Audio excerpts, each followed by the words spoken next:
When I started this project, I didn't know anything about genealogy. So I joined Virginia Watson's class at the Martin Center and got started, and then I joined the Middle Tennessee Genealogy Society, and I went to LDS, Latter-day Saints seminars, and that's how I learned how to do it. And I got hooked. It is very, very addictive to do genealogy. And as I have spent most of my time down here at the library, many, many hours. A sampler is a piece of cloth used to learn embroidery stitches, patterns, and designs. And in the days before pattern books, samplers were executed and used as references for embroidery. The majority of early samplers were thread counted. That means that the designs were not printed on the fabric like they do in embroidery kits today. Instead, you were given a chart like this, and you would literally have to count the threads in the background to figure out where to put your needle in and where to pull it out. So it was very time-consuming, and it was hard on the eyes, and it was generally done by young girls in a school setting. It's hard to imagine today a child sitting still long enough to complete a sampler, because it took about a year for them to do that. Now, sometimes girls were allowed to use learning cloth, in which they had blue lines, just like lined notebook paper, and they were every 10 threads apart, so that helped her count. This one was made by a young girl by the name of Melvina Arrants of Sullivan County in 1844. And the sad thing about this is that she died shortly thereafter. The oldest sampler that we have documented so far was made by Susanna Haile in 1807 in Washington County. She was the daughter of George Haile III and his first wife, Ann Chase. Her grandfather was John Hall, a representative from the Washington district who petitioned the North Carolina legislature in 1776 for recognition and to join the state of North Carolina. Susanna probably made her sampler at an infant school or an embroidery school, as there were no female academies in Washington County in 1807. In the early days of settlement, boys were the educational priority. If girls were taught at all, they were taught at home by their parents, a neighbor, or a tutor, or they might attend a dame school, which were called infant schools here in Tennessee.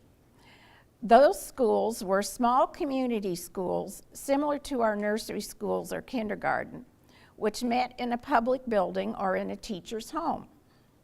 Structure was casual, but they did try to teach some arithmetic, reading, and knitting, as well as sewing. Infant schools were often coeducational, although Nashville had a number of schools just for females.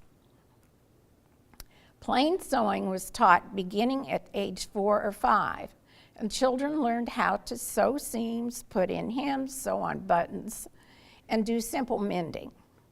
At age 6 or 7, a child might begin making a simple marking sampler. And a marking sampler is just a sampler with ABCs and numbers. Needlework was taught in special needlework schools also on a part-time basis.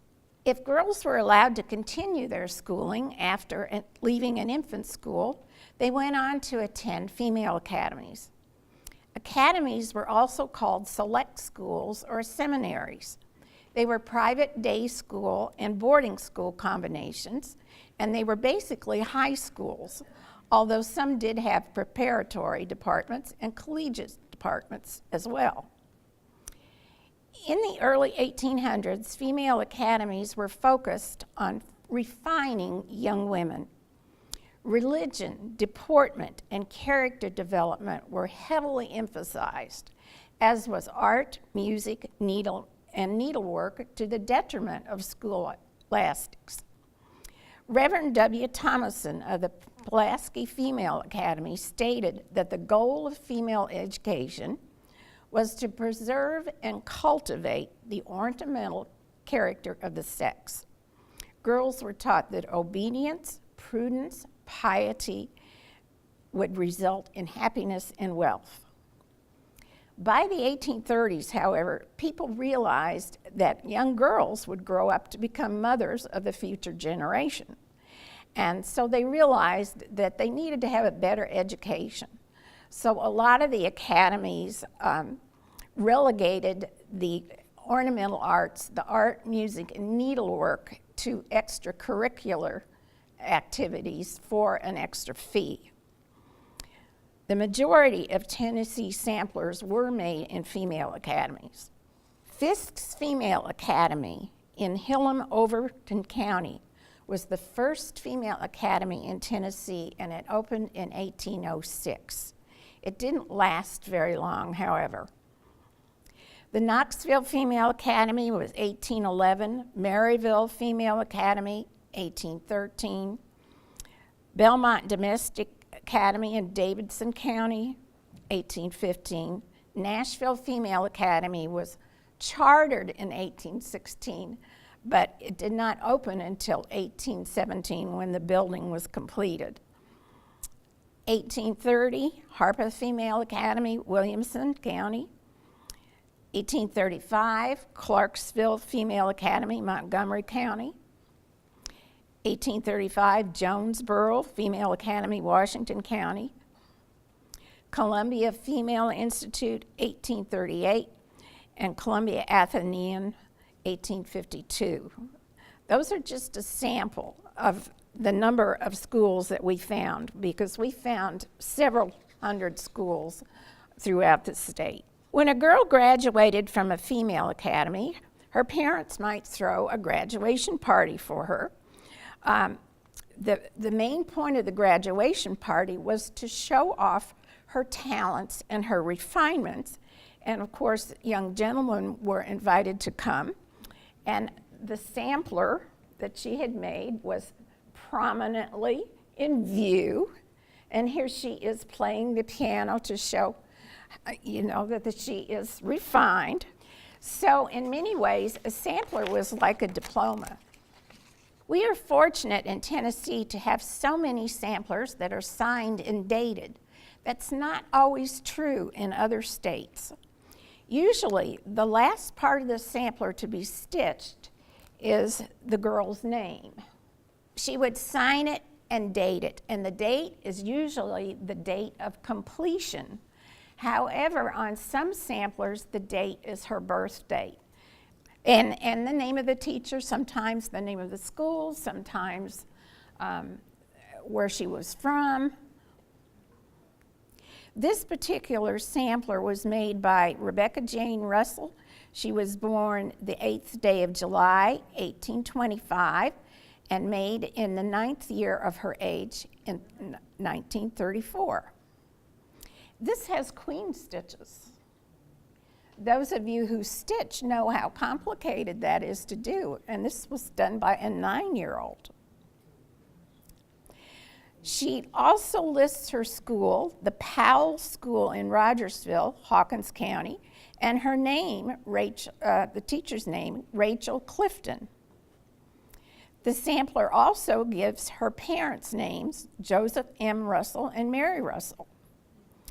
And when I looked on family trees on genealogy.com and ancestry.com, they gave the wrong birth date. They had her down as July 3rd, 1826, but the sampler says July 8th, 1825, and her tombstone says July 8th, 1825. So that's one reason why samplers can be more accurate than some of the public records. Sometimes the girls were kind enough to put where they were born as well as their birth date. Mary Jane Russell was born February 3rd, 1825 in Orange County, North Carolina. Her parents were James W. Russell, or her father was James W. Russell.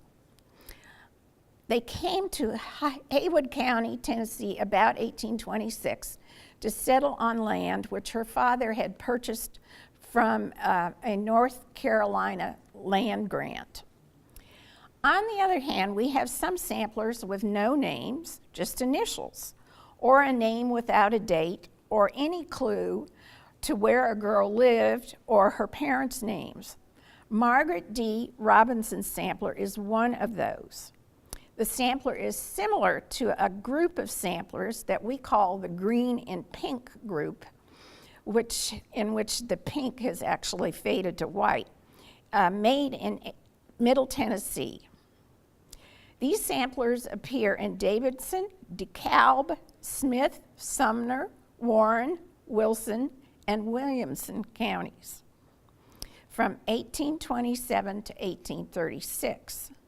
This means that the teachers were probably using the same pattern books, or some of them had learned that in their school, and they were having the girls copy their samplers.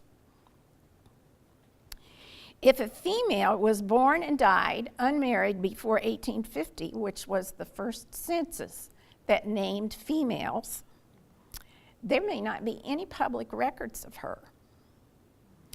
Samplers tend to be handed down in the family through the female line.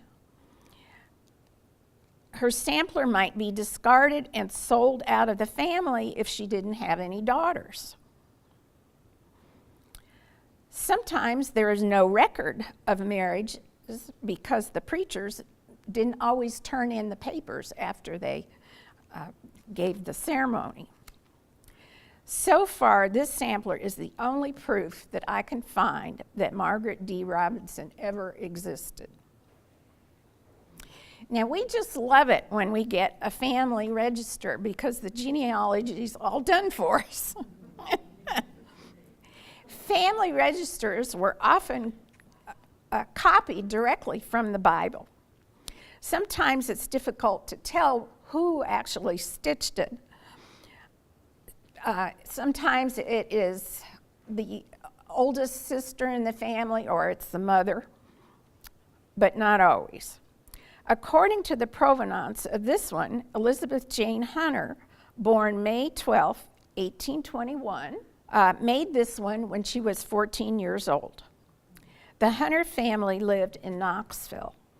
Now, although samplers were made by young girls learning to embroider, family registers were also made by adults.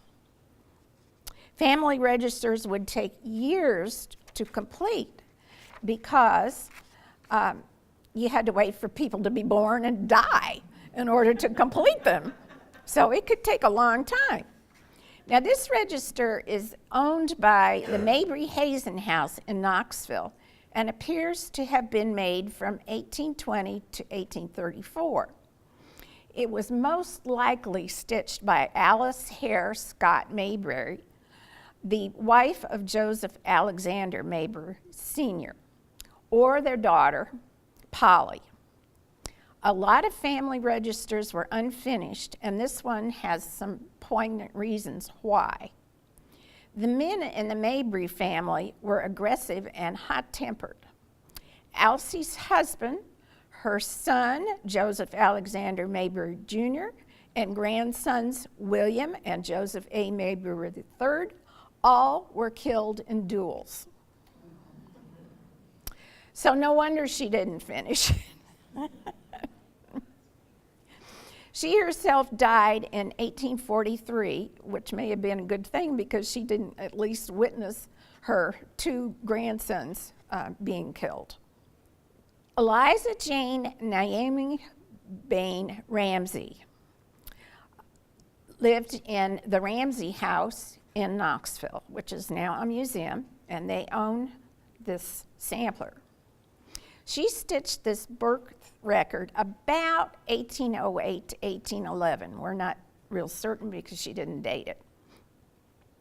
Eliza Jane was born in 1801, and she was the only daughter of 7 children of Francis Alexander Ramsey and his wife Peggy.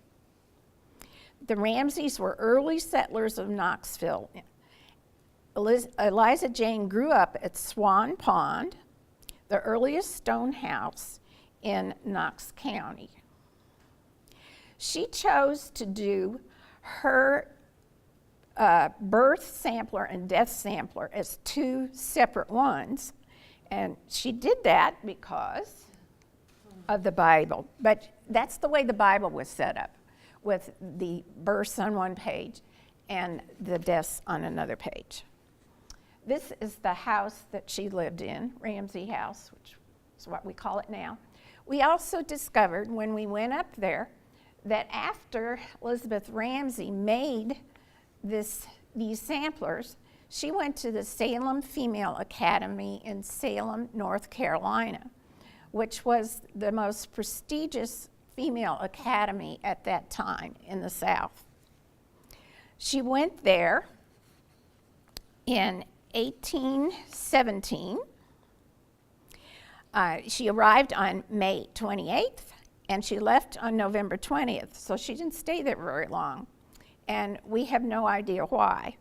But it was very difficult for these young girls to be sent that far away from home. And her mother died when she was 4 years old, so she probably just wanted to get back home and be with her family. Sarah Childers Polk also went to the the Salem Female Academy. Now this is Sarah Sallie Gooch, which is who was related to Virginia Watson. She was born in 1798 in Caswell County, North Carolina, and in 1817 she migrated to Middle Tennessee, where they settled on Hurricane Creek near Stones River in the Laverne-Smyrna area of Rutherford County. Sallie stitched this family register from 1822 to 1850. She was an adult by then. While living in Rutherford and Williamson counties, she decided not to put the entire name, family names, she just put initials. And that is a tradition that is found in Scots, Dutch, and Irish family registers. And I believe that Virginia has identified most of these initials. We have been blessed by finding samplers made by sisters and mothers and daughters.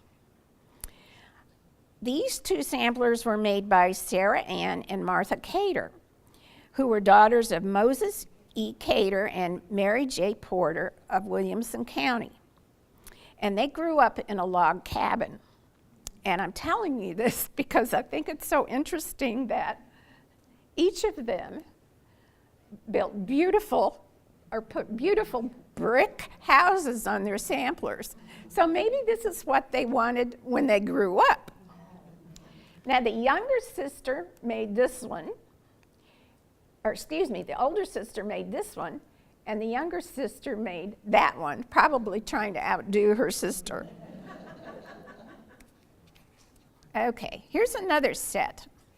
What's been so much fun about this is that we found each of these samplers at different times.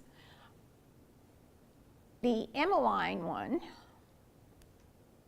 we found pretty early on in the project because Rick Warwick had documented this one. This other one we found in Memphis years later. And it was so exciting to put them together here. Both of these were stitched in 1840, even though the girls were of different ages. So that might mean they stitched them together in the same class, or it could mean that the younger one did it a year later. We have no idea because we don't know the school or the teacher. Sarah Ann Brown's sampler was the first Williamson County sampler to be purchased by the Tennessee State Museum.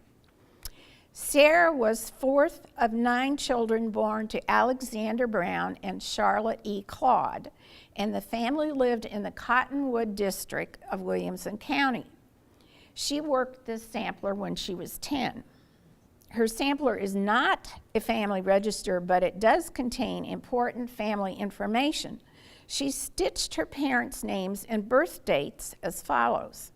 Alexander Brown was born October the 29th, 1804. Charlotte E. Brown was born February the 3rd, 1813. This is another case of something that we found years later. This sampler was found in a storage bin here in Nashville. The owner of the storage bin brought it to Case Auctions because the person who had initially owned the storage bin had died, and nobody came to claim it. And she didn't know what to do with it. So Case Auction called us in, and of course the first thing we said is, oh, give it to the Tennessee State Museum because they have the other one.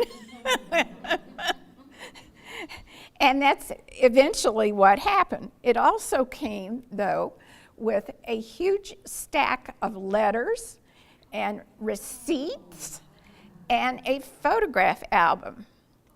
And she gave that to the Tennessee State Museum also. And I am currently negotiating to see if the museum will give copies of the letters to the archives where you all can come in and read them. Here's a letter from Lizzie Brown to her parents. Both Lizzie and Sarah went to Minerva College after they made their samplers. And Minerva College was located where the Nashville airport is now, and it was next door to the Franklin College, which was run by the Fannings, Tolbert Fanning and Charlotte Fall Fanning. And this is a letter from Sarah Ann to Lizzie. We found a whole group of samplers in Middle Tennessee that had little dogs in them.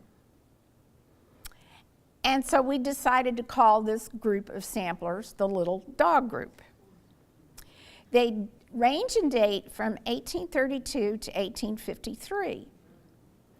And they come from Franklin County, Marshall, Maury, and Williamson counties. And eventually, we found the teacher's name of this. And unfortunately, I forgot to put the slide in that has the teacher's name on it, but the teacher's name was Margaret D. Patterson, who ran a school in Murray County near the Williamson County line. It might have been a dame's school, but I think some of the dame's schools went on to become early grammar schools. This is a sampler made by Alice Bauguss that's part of the Little Dog Group. This is the reverse, and we're showing you this because you can see how things have faded, although this one has actually not faded that much. Now, Alice Bauguss was the daughter of John Bauguss and Sarah Louise Allen, and they lived in the Rutherford Creek area of Murray County. Alice's father died in 1847, 3 years before she made this sampler. So that's one reason why there is kind of a morbid verse on the sampler. So I researched the guardianship records here at TSLA because when someone's father dies and they're young, the court appoints a guardian. Now, unfortunately, the guardianship records didn't start until 1852, two years after she made her sampler. But in the guardianship records, I found Mary D. Drake receipt, $1.40, I'm not sure what that was for, but this is Mary D. Patterson. She married a James Drake of Williamson County after her first husband died. So I knew that she had probably gone to that school in 1850 when she made her sampler. Alice went on to attend the Columbia Female Institute in 1854, and in 1857 she graduated from the Tennessee Conference Female College in Columbia, and she became a teacher. We have several sampler makers who went on to become teachers. Now this one was one of my first big genealogy puzzles. The little dog motifs were an indication to us that this sampler is from Middle Tennessee. See, there's the little dog. And it has the house. A lot of these have houses on them. And sometimes they have cartouches around in this area.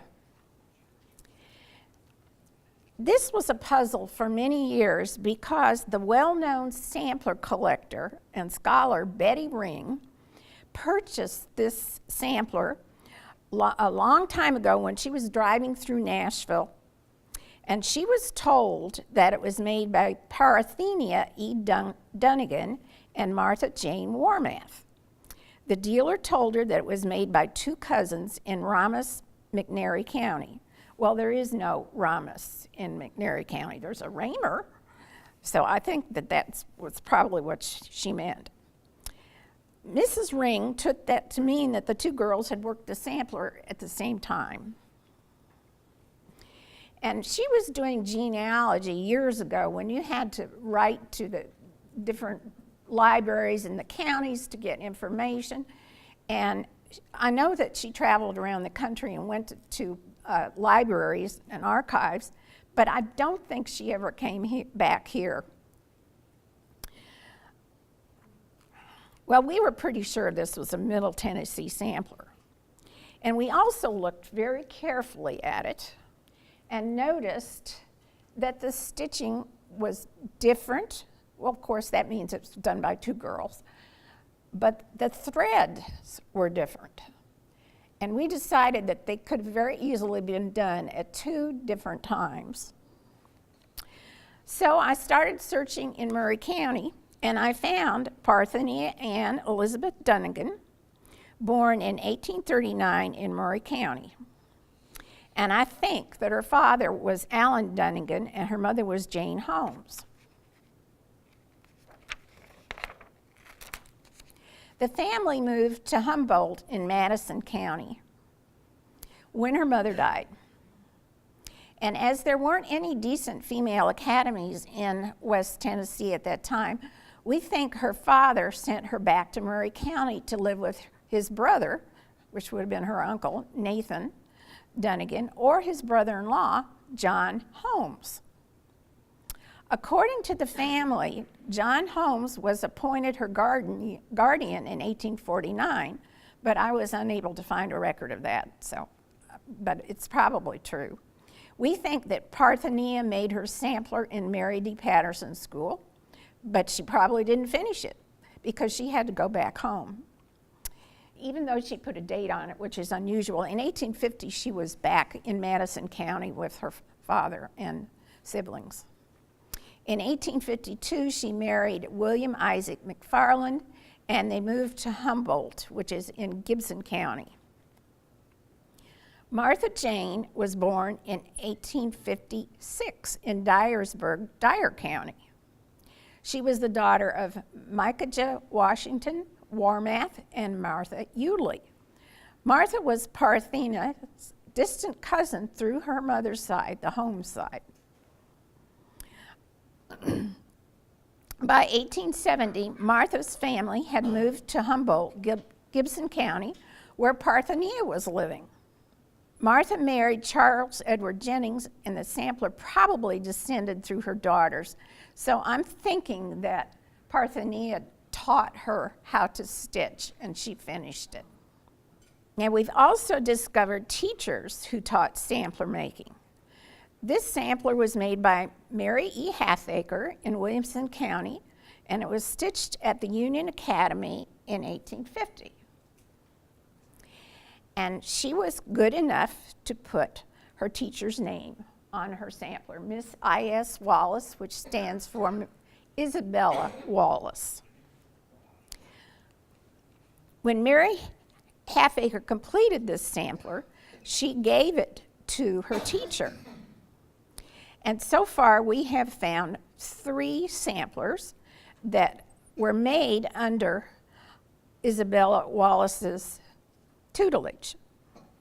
Now, she married Hiram Richard Slate, who was a boarder in Mary Halfacre's family home. So that's probably how she met her future husband. In exchange for the gift that Mary Halfacre had given her, Miss Wallis made this sampler on a piece of perforated paper in 1851 and gave it to Mary. In 1852, Miss Wallis married Hiram Richard Slate, and she continued to teach. Not all teachers who got married quit their jobs. A lot of them, well, I shouldn't say a lot of them, but some of them continued to teach throughout their lives. This sampler, made by Elizabeth Angeline Andrews, was also made at the Union Female Academy in 1850, so she probably was a classmate of Mary's. She was the daughter of George Andrews and Winifred Matthews. The family lived in southwest Franklin in Williamson County. The Union County was also called the Harpeth Female Academy and was located on Tolliver Road near College Grove. In 1859, Mary Jane Stevens made a sampler under Isabella Wallis Slate, because Isabella had gotten married by that time. Most likely it was made at the Union Academy, although it does not say that on the sampler. So we know that Isabella was still teaching in 1859. Supposedly she lived in Nashville during the Civil War, but I have been unable to prove that. Then in 2015, we discovered this sampler at the Marshall County Archives. It was made by Lamyra Jane Liggett of Berlin in Marshall County in 1850. Lamyra was the daughter of Hampton Wade Liggett and Jane Green. And note that her teacher's name is Miss C.B. Wallis. That stands for Catherine Wallis, who was Isabella's sister. So there was more than one teacher in that family. That got me thinking. I decided I was going to go back and search the Wallis family in more depth. And I discovered that her mother was born in Pennsylvania, but moved to Lexington, Kentucky in 1790s. And I think that she was the daughter of a Mr. Hargy, who opened a school for young ladies and gentlemen in Lexington in 1802. In 1804, she married Alfred Wallis, and at some point they came to Tennessee. So I think that maybe their mother taught Isabella and Catherine how to stitch. Not all young ladies attended female academies. Some girls had governesses, especially on large plantations and in rural areas. That was the case with Elizabeth Jane Armstrong of Knox County, who was the daughter of Addison Ware Armstrong and Nancy Jane McMillan. Her governess was Lamyra Watts Yarnell. Now, Lamyra and her teacher had a very close relationship, so much so that years later, they were still writing letters to each other. And here is one that Miss Yarnell wrote to Lamyra. And she was detailing a trip that she had taken down the river to Chattanooga. Then we found this sampler, which was made by Telitha Ann Hill in 1841. Her teacher was Elizabeth Hamilton Yarnell, the sister of the other Yarnell. And this one kind of amuses us because the teacher's name is at the top. We think this teacher stitched that as an example and also as an advertisement that she was teaching girls how to do this, because the stitching up there is better quality than the rest of the sampler.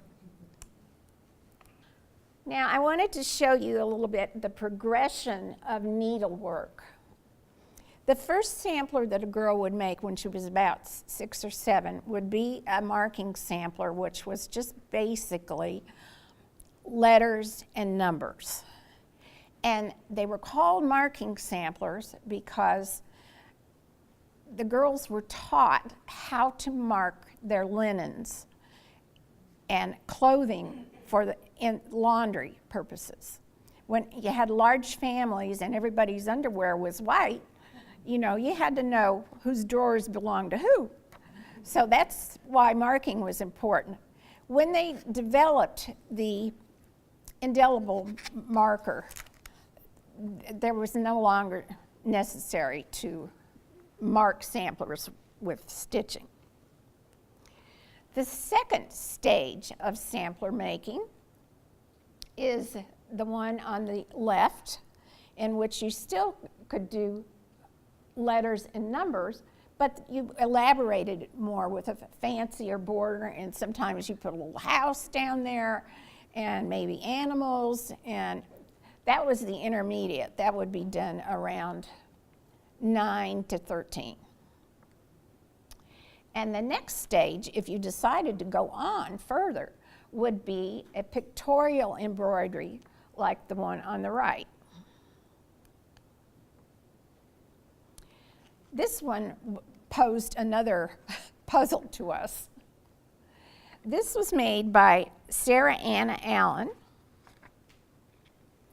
who was born in 1809 in Manchester, England. She was the daughter of Isaac Allen and Elizabeth Dunn. She came with her family to New York about 1811, 1812. And from there they moved to Baltimore for a while, where her father was a cotton manufacturer. They moved to Nashville about 1817, where her father purchased a cotton and wool spinning factory. We think there's a good possibility that Sarah made this at the Nashville Female Academy, because the minister who married her was Reverend Hume, who was the head of the Nashville Female Academy at that time. Now, if you note the verse on the bottom, it says, "The enchantress now begins her spell, thus singing as she winds and weaves, in mystic form the glittering leaves." Well, that puzzled us, and then we looked over here, and we wondered, what is that lady doing? So Jennifer ran this verse, "The enchantress now begins her spell," through Google, and she found out that it was part of a poem called "The Light in the Harem." And it was part of an epic poem called Lalla Rookh, which was written by Thomas Moore in 1818. And it was a bestseller in its day. Well, I was shocked to think that a young girl would be reading a poem about a harem. So I thought, I've got to investigate this a little bit more. So I wondered if that's where this picture came from. And I got on the internet and I looked up the poem and found that there was a copy on microfiche at the Heard Library at Vanderbilt. So I went over there and looked at that. And I don't know if any of you have used microfiche before, but it's a very tiny image. And I saw something that looked like it was it. So then I went back home and I went on WorldCat and I looked for libraries that had the original book. And I found one at the University of Virginia. And I sent them the sampler picture, and then I asked them if they had that book and if it matched, and they did. Oh, excuse me, there's her. All right, there's some more. There.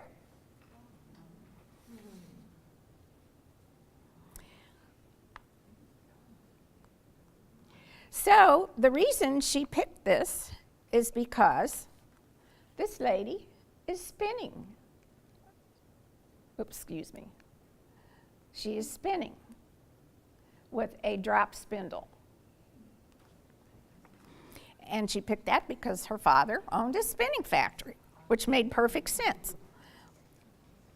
So we don't know if she read the book or not, or the teacher just told her that that was a verse that was related to spinning.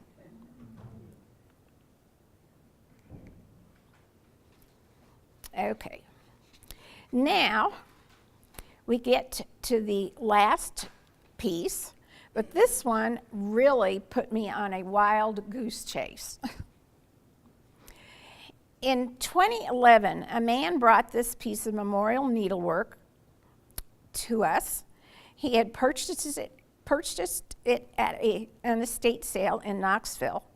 The piece was dated 1783, it's actually 1784, which we thought was the date of execution because that's normally what the date on these pieces is. And it has the initials M.A.B. on the plinth. Right there, M.A.B. Well, he said this was found in a house in the attic at 1718 West Cumberland Avenue, Knoxville, Tennessee. And there was a note, a handwritten note on the back that said, Roxy Campbell, 200 East 1st Avenue, Lenoir City, Tennessee. And then there was this typewritten note that said, I found this memorial picture in the third floor attic of a large brick house located at 1718 West Cumberland Avenue, Knoxville, Tennessee. My brother, Shirley Coleman Chambers, had just purchased the house when he found this picture. He lived and had his dental office in the residence for many years, and the note was signed Bobby Chambers Nash, November 5th, 1982. Now, the note also mentioned some details about how she had tried to find previous owners of the house to see if any of them wanted it and if it was any of their relatives, and she didn't find any answers.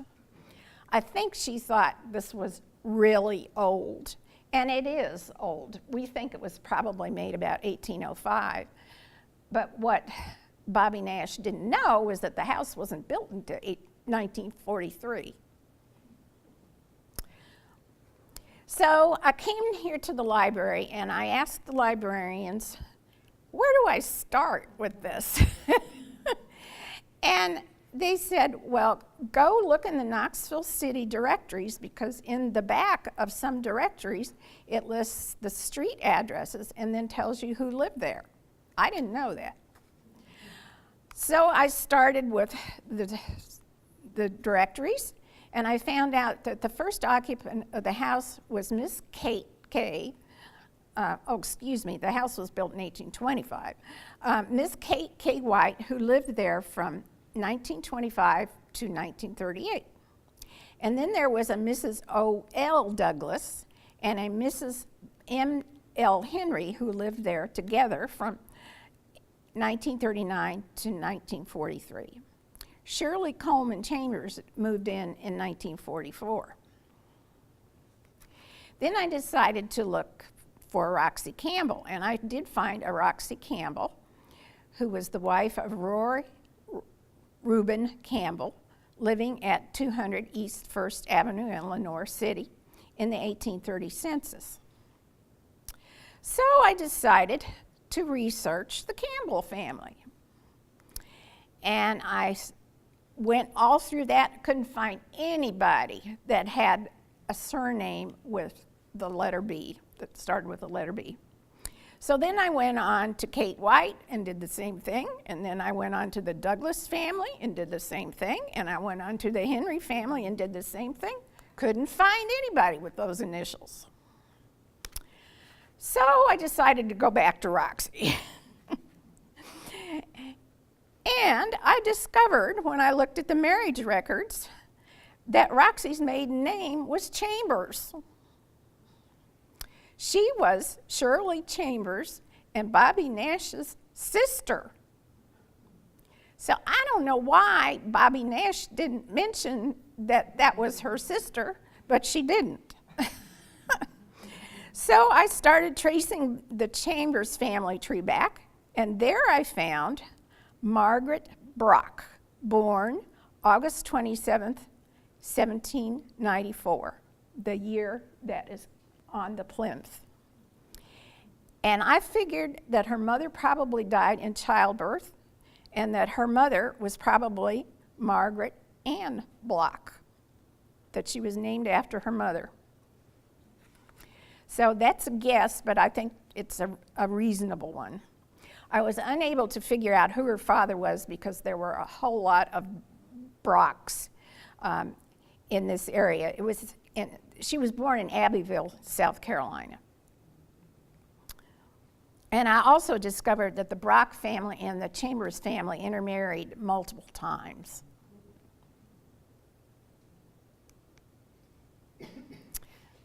Okay, here are some references for you. And in conclusion, I would like to thank the staff of the archives for all the help that they have given me. I have emailed them and they have answered me promptly. I've called them on the phone. They've just been a wonderful, wonderful help. And I have come to realize after I went to the archives in Springfield, Illinois, which is where I'm from, this library is a great archives. You go to Illinois, and I don't know how many other places, but you have to go to the counties. They don't have the county records at the state archives. This library does. It has all of the vital records on microfilm here. You don't have to go out to the counties unless you're looking for letters or photographs or something like that. And I'm also very appreciative that the library here has given copies of the vital records to Ancestry and the LDS, where you can sit home and do your research at home in your bedroom slippers. Okay, well, thank you so much for coming.